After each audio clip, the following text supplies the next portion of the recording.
నమస్కారం.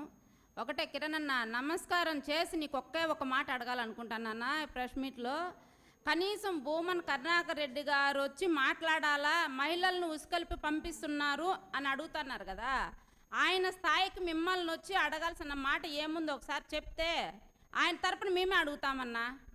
ఒక రాజకీయంగా మీరు ఎంతన్నా మీకుండొచ్చు, మీరు మహిళల్ని విమర్శించేది మాత్రం కరెక్ట్ కాదు.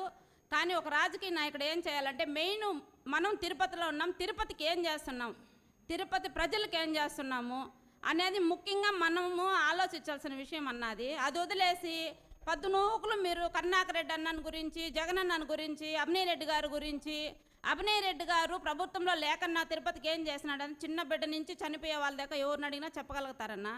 మీరు తిరుపతికి ఏం చేసినారనేది ఒకసారి చెప్తే మేము తెలుసుకుంటామన్నా. ఎందుకు ఎంతసేపు చూసిన మహిళల మీద, వైఎస్ఆర్ పార్టీ మీద, వైఎస్ఆర్ పార్టీ మహిళల మీద మాట్లాడడం కరెక్ట్ కాదు. దయచేసి మీరు పద్ధతి మార్చుకోండి అన్న. ఎందుకంటే భూమన్ కుటుంబాన్ని గురించి విమర్శించడం మార్చుకోండి దయచేసి. నమస్కారం అన్న మీకు.